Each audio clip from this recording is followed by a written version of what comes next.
श्राद्ध में ना खरीदें यह चीज, वरना कंगाल होते देर नहीं लगेगी। भद्रपद पूर्णिमा में पितृपक्ष की शुरुआत हो जाती है। ऐसे में इस साल पितृपक्ष की शुरुआत 17 सितंबर को हो चुकी है। पितृपक्ष के दौरान अपने पूर्वजों को याद किया जाता है और उन्हें प्रसन्न करने के लिए श्राद्ध और दान पुण्य जैसे कर्म भी किए जाते हैं। पितृपक्ष के दौरान हमारे पूर्वज हमें आशीर्वाद देने के लिए धरती पर आते हैं, इसलिए हमें इस दौरान कोई भी बद्धा शुभ कार्य नहीं करना चाहिए।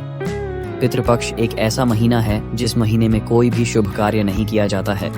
इस साल पितृपक्ष का आरंभ 17 सितंबर को हो चुका है और इसका समापन 2 अक्टूबर को होगा। पितृपक्ष के दौरान तिथि के अनुसार पितरों का श्राद्ध किया जाता है। साथ ही जिन पूर्वजों के मृत्यु की तिथि का आपको ज्ञात नहीं होता है, उनका श्राद्ध सर्वपीयी अमावस्या के दिन किया जाता है। पितृपक्ष के दौरान हमारे लिए कुछ नियमों का पालन करना बहुत ही जरूरी होता है। जैसे इस दौरान आपको अपनी दाढ़ी भूल कर भी नहीं कटवानी चाहिए। बड़े बुजुर्गों से बहसबाजी भी नहीं करनी चाहिए। इसी के साथ कुछ ऐसी वस्तुएं भी हैं जिनको खरीदना पितृपक्ष के दौरान वर्जित माना गया है। ऐसा माना जाता है हिंदू परंपराएं जीवन के महत्वपूर्ण निर्णय या फिर खरीदारी करते समय मुहूर्त के महत्व पर जोर देते हैं।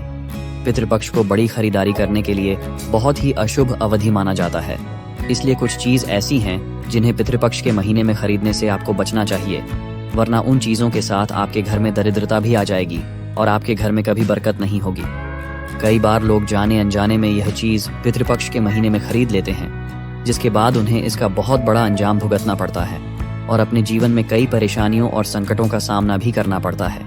इसलिए आपको इन चीजों के बारे में जानना बहुत ही आवश्यक हो जाता है। नंबर 1, दोस्तों, श्राद्ध के महीने में आपको नमक ना ही किसी और से मांग कर लेना चाहिए और ना ही किसी को अपने घर का नमक देना चाहिए और ना ही नमक को खरीदना चाहिए। श्राद्ध शुरू होने से पहले ही आपको नमक को खरीद लेना है। इस अवधि में नमक खरीदने से बहुत सारी समस्याएं और संकट आपके घर आ सकती हैं। साथ ही ऐसा करने से आपके पितृ नाराज हो सकते हैं। पितृपक्ष के दौरान सफेद नमक के दान का बहुत महत्व है। सफेद नमक के दान करने से आपके पितृ आपसे प्रसन्न होंगे और आपकी कुंडली से पितृ दोष शांत हो जाएगा। नंबर 2, सनातन धर्म में झाड़ू का संबंध माता लक्ष्मी बताया गया है। ऐसे में पितृपक्ष के दौरान आपको झाड़ू को भी नहीं खरीदना चाहिए, वरना आपको कई तरह की समस्याओं का सामना भी करना पड़ सकता है। खासकर आपकी आर्थिक स्थिति पर भी इसका बहुत बुरा प्रभाव देखने को मिलेगा।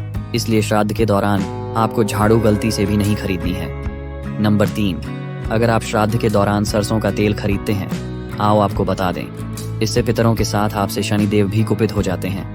दोस्तों, ऐसा माना जाता है इस हफ्ते में अगर आप सरसों का तेल खरीदते हैं तो आपको आपके पितरों के साथ साथ शनिदेव के भी क्रोध का सामना करना पड़ सकता है।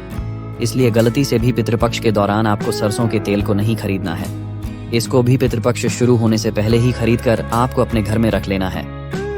नंबर 4, पितृपक्ष के 15 से 16 दिनों में आपको वाहन और भूमि भवन खरीदने से भी बचना चाहिए। अगर आप गलती से ऐसा कर देते हैं तो गंभीर परिणाम आपको अपने जीवन में भुगतने पड़ सकते हैं। इस दौरान अगर आप किसी भूमि या फिर वहां की खरीदारी करते हैं तो आपको बहुत भारी नुकसान भी उठाना पड़ सकता है। साथ ही ऐसा करने से आपके पूर्वज आपसे नाराज हो जाते हैं, जिसकी वजह से आपके घर की बरकत और सुख समृद्धि नष्ट हो जाती है। नंबर 5, पितृपक्ष के दौरान लोग आमतौर पर नए नए वस्त्र और आभूषण खरीदने रहते हैं, लेकिन आपको बता दें, पितृपक्ष के दौरान आपको नए वस्त्र भी नहीं खरीदना चाहिए, क्योंकि इस समय हम अपने पितरों को याद करते हैं। ऐसे में हमें एक सादा सात्विक जीवन जीना चाहिए, या अभी उसका और विलासिता की चीजों को खरीदने का बिल्कुल भी नहीं होता है। अगर पितृपक्ष के महीने में वस्त्र खरीदने हैं तो यह बहुत ही अशुभ माना जाता है। ऐसा करने से उसे वस्त्र के साथ आपके घर में शोक और उदासी आ जाती है और आपके घर से खुशियां चली जाती हैं। दोस्तों, इसके अलावा आपको बता दें कि इस महीने में आपको ज्यादा सज धज के तैयार नहीं होना है। इस महीने में आप जितना हो सके सादा जीवन जिए। इस दौरान आपको नए कपड़े या फिर नई आभूषण खरीदने से बचना चाहिए। नंबर 6, पितृपक्ष के दौरान आपको नया वाहन खरीदने बचना चाहिए। पितृपक्ष के दौरान अगर आप वाहन खरीदने हैं तो आपको वहां दोष भी लग सकता है, जिसकी वजह से आपके साथ बार बार दुर्घटना भी हो सकती है। पितृपक्ष का महीना मृतक की शोकपूर्ण याद के रूप में मनाया जाता है, इसलिए इस महीने में नया वाहन या फिर कोई बड़ी संपत्ति खरीदने से बचना चाहिए, वरना आपको आपकी जान हानि की भी संभावनाएं रहती हैं। नंबर 7, पितृपक्ष के दौरान आपको कोई भी संपत्ति, भूमि यहाँ तक कि एक नया घर खरीदना भी आपके लिए बहुत ही अमंगलकारी साबित हो सकता है। श्राद्ध के दौरान किया गया कोई भी नया अधिग्रहण आपके जीवन में नकारात्मक ऊर्जा से भर देगा, जो कि आपके जीवन को दुख और शोक में डाल देगा।